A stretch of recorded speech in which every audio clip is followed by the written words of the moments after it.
YouTube, what is going on, guys? Welcome back to another video. Today I got a good segment for you guys. Let's go ahead and start this video.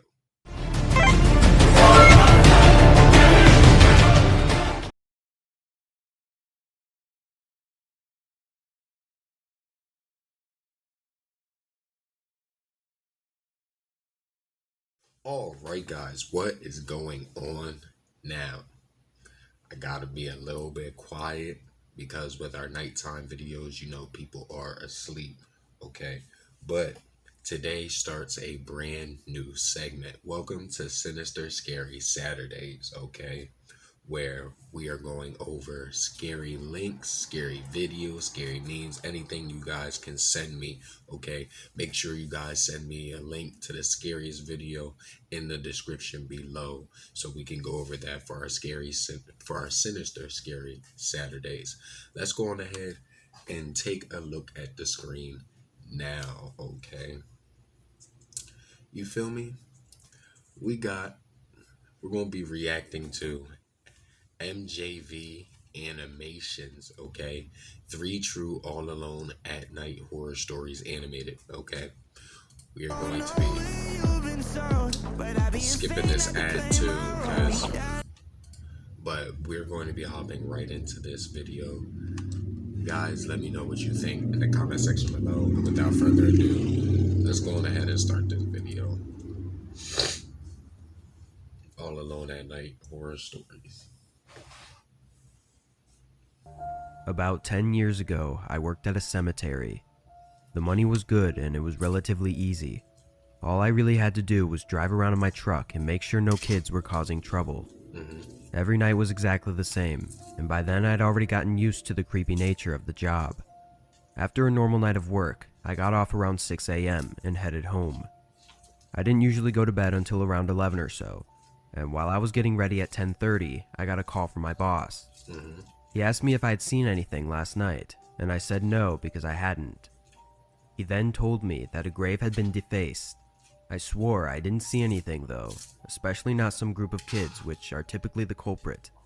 Anyways, he asked me if I could come back and help him clean it, and I agreed of course because I kind of felt like it was my fault. When I got there, I realized I had underestimated how horrible these writings on the grave had been. This was not the usual small writing or anything. There was writing all over the stone, with horrible words and markings. What made it so much worse was that when we were cleaning everything off, I was finally able to read who the person was. I will obviously not say the name for privacy reasons, but it was a child, only 8 years old when he passed away just a few months prior. What? I was filled with anger and sadness, unlike any I felt before. I mean, who does that to a kid? I stayed with my boss for a bit, as we checked some surveillance footage. This cemetery was huge though, and the only camera we had was on one building where the funerals were held, and it wasn't very big. And again, this was quite a long time ago, and cameras weren't what they are today. We didn't see anyone at all. My boss notified the town's office, as the cemetery is owned and run by the city, and for the next few weeks they had some new guys come out to go on watch with me from dusk to dawn. Those weeks went by without anything happening. Didn't see anyone or find any defaced graves. One of the guys rode around with me while the other one stayed near the entrance. I actually became good friends with my watch partner. We wondered and talked about what the defacer looked like, and after some time it seemed like we'd never get to know. Nothing was really happening anymore, and it kind of seemed like a one and done type of screwed up situation. Eventually, the other watch guards left due to the inactivity, and it was back to just me. Another week went by of nothing, before something happened again. One night, as I had just started my shift and began patrolling, I drove all the way to the back of the cemetery, got out, and began my walk, which I had to start doing to see if any graves had writing or whatnot. As I was getting to about where the kid's grave was, I realized that something was off. I was a couple 100 feet away from the kid's grave, and it was pitch black, but something looked out of place. I stared in that direction for a whole 30 seconds, getting a little creeped out even. Then I started walking closer, shining my dim flashlight all around the area. Once I was just 100 feet away, I shined my flashlight again at the kid's grave. The light barely reached that far, and in the What's dim, that? foggy darkness, I could see a black figure laying on the ground completely still next to the grave. Obviously, I was horrified. I didn't know if it was a dead body that had been dug up or a living person trying to hide. I stepped closer, slowly, and once I was maybe 40 or 50 feet away, I almost got a heart attack as the figure jumped up and sprinted into the dark field of graves, completely disappearing in the darkness in just a few seconds. I stood in place, shocked, horrified, and confused. Once I got a hold of myself, I ran back to the truck and radioed for the police. Then I went back over to the kid's grave. I warn you, what I saw was really disturbing. In front of the gravestone was a hole. It wasn't a big hole, nothing done from a shovel, but more like someone's hands. It didn't even go very deep, maybe just a foot. Either way though, someone had tried to dig up this child's grave with their bare hands, and it made me sick. What? I'm not sure what the person was trying to achieve, and unfortunately we never figured out who did it, but rest assured it never happened again. The town hired 2 new people permanently, and one of us always kept watch over that grave specifically, while the other 2 scouted the area. The city also had more people on watch throughout the day as well. To this day, that's been by far the worst thing I've seen while doing graveyard work. No ghosts, no creatures, just horrible human beings.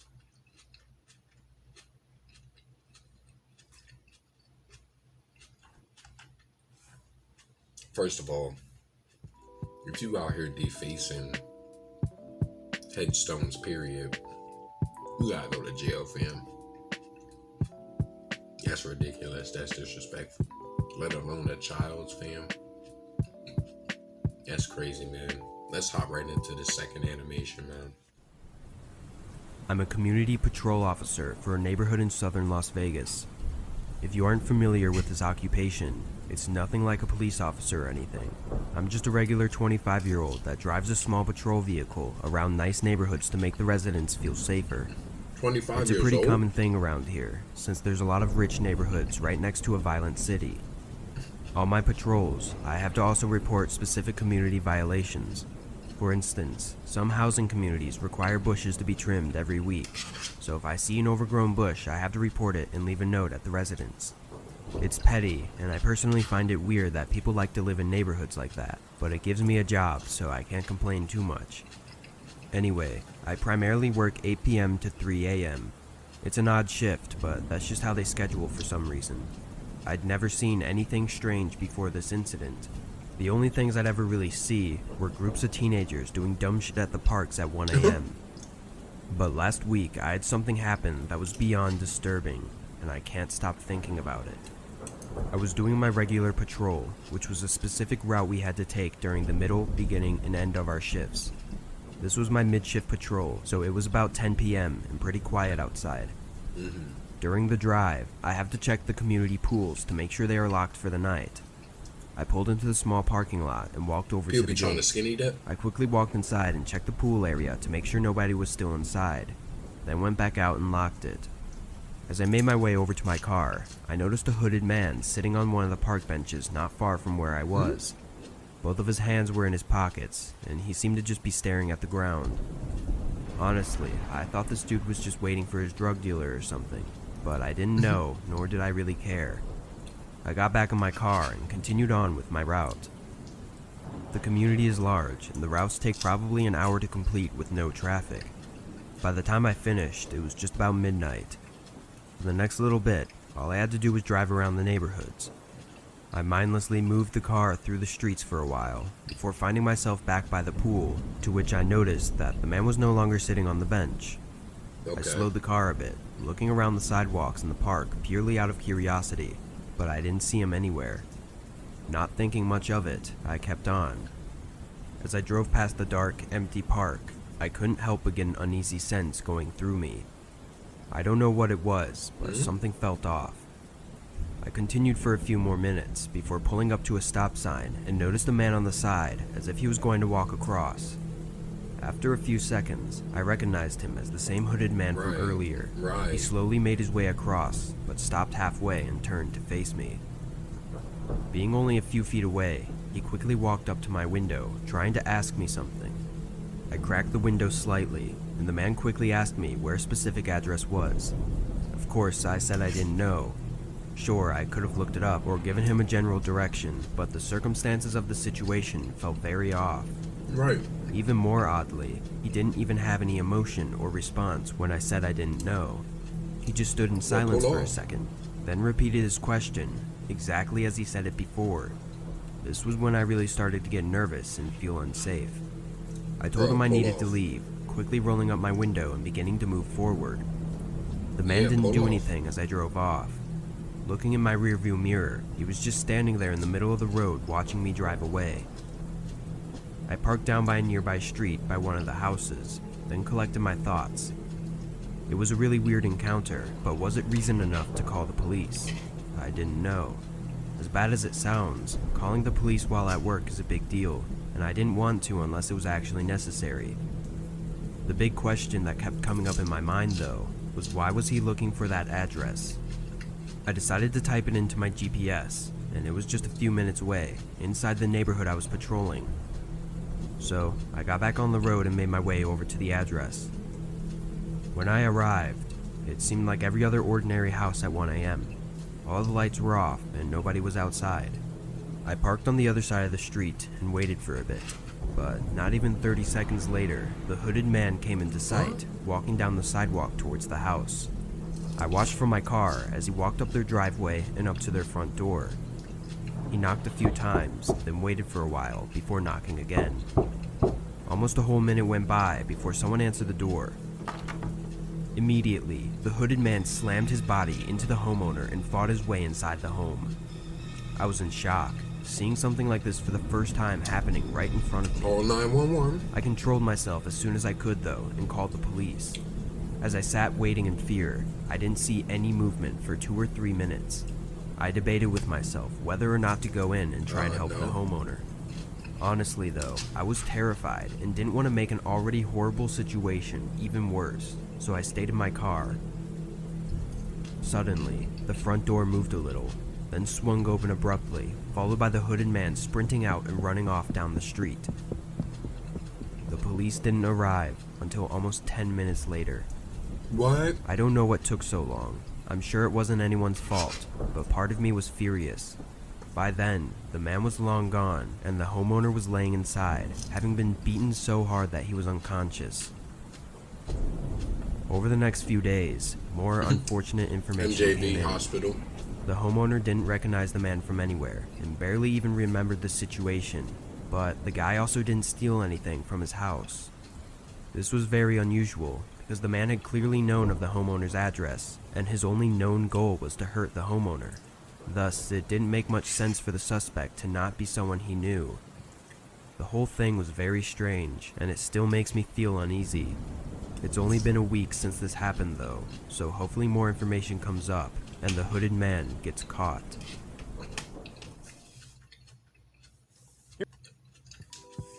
Nah, bro. Nah. You mean to tell me he asked you of that specific address, you drive there, and Bull walks there already,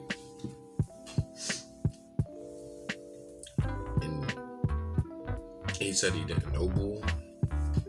I don't know, that's kind of weird. That's kind of weird. Let's get to this last animation though. I had recently graduated when this occurred a few years ago and was taking full advantage of my summer vacation. I had started working full-time at the high school where I had just completed my studies since I needed the money for college. My family had asked me to accompany them to my grandparents' home in Virginia, but I had declined because I had already purchased tickets for a concert that was set to take place on the very day we had to depart. I didn't mind staying behind at all. I mean, what 18-year-old doesn't want a house to themselves for a full week? Furthermore, I had no concerns that my neighbors would complain about the parties or cause me any kind of inconvenience because most of them were gone as well. I had a strong desire for some fried chicken that day, which took me out of the house. On my way back, there was an accident on the main road, causing a whole line of traffic, so I had decided to take a shortcut and was relying solely on Google Maps to get me home. I noticed a light turn on as I passed a mechanic shop along the route. It was another car, but this car had only one functional headlight, which was really weird. I distinctly recall finding it really odd that this automobile had abruptly turned on its light as I was passing, and I was even more alarmed when it departed behind me. But I was aware that I have a tendency to be paranoid and that I frequently wonder if someone is watching me and whether they had malicious intentions. I dismissed the idea as a weird coincidence and moved on. That's when you die. I started to stress out as I got closer to my neighborhood and realized that the car was still following me. My fear was increased by the fact that I was low on gas at the moment. I had two choices at this point. Either I turn around and drive home while the strange car pursues, or I just drive about and see if it follows or not. Driving around, however, seemed to be a very dangerous alternative because I wasn't sure what I would do if my car ran out of fuel in the middle of the road, leaving me trapped with this creep. I reasoned that I'd better take a chance in a familiar setting rather than on the side of a lonely, dusky country road. Once this was decided, I pulled onto my street and felt my heart drop as the car with one headlight turned directly behind me.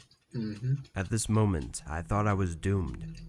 I started pulling into my driveway because there was nothing else I could do, and to my absolute horror, they started to follow me up. Now that I think about it, I believe I should have called the police, but at the time I was so engrossed in my own thoughts that the idea never even entered my head. I might have contacted my dad, who would have gotten his rifle if he was home, but he and the rest of the family were 12 hours away at the time. I stopped and placed my car in reverse when the car started to follow me up the driveway. They reversed in response, but they also came to a stop at the bottom, thus blocking my way out. I started moving forward again, but everything just kept repeating. I drove, they followed, I reversed, and they blocked my exit, over and over again a couple of times. Finally, I hurriedly pulled further up the driveway and swung my car around to confront them. They had already covered more than half of my driveway by this point. I was afraid, alone, and furious. I opened the car door and stepped out with my small pocket knife firmly in my right hand, and my headlights blazing directly into their face. Because I've always been naturally paranoid, as I've already mentioned, I used to keep a small knife between my seat and the car door. I shouted at them, holding the knife out. I merely hoped that they would be panicked. I think they might have believed I was a girl or weak, or maybe had not expected me to react so aggressively. They backed out of my driveway gradually and slowly made their way down the street. But then they parked their car by a neighbor's house down the road, and through the darkness, I could see someone get out. It was at this point that I began to think more clearly and quickly ran inside and called the police. I then went over to the front window, looking out at the dark neighborhood streets, but couldn't see any movement. My adrenaline was fading, and I began to panic even more than I was when I was standing in the driveway. Just then, footsteps were heard running around the outside of my house, followed by a nearby window shaking as they tried to forcefully open it. I was terrified and losing my mind in the panic of the moment. The man continued to run around the house, testing every door and window, trying to force them open. I knew I kept everything locked, but I was worried he may still find a way to break in. I ran upstairs and locked myself in the bedroom, then called 911 again to ask for an update. I was thankful to hear that they were in the neighborhood less than a minute away. The man began banging against the front door, yelling for me to open it. Two cop cars pulled into the driveway just in time though, and surprisingly, the man didn't run or anything. I watched through the windows as they put him in cuffs, then I made my way outside to greet the officers. The guy was trying to convince one of the cops that he wasn't doing anything wrong, but of course the cop wasn't buying it. Anyway, long story short, it turned out the man was heavily under the influence of both drugs and alcohol at the time. He never explained what his plans for following me or trying to break into my house were, but considering his state, it couldn't have been good. Luckily, I don't have to worry about seeing him for a long time.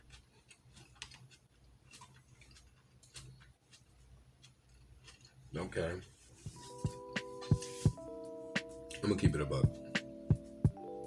All three of those situations, I would have called police ASAP.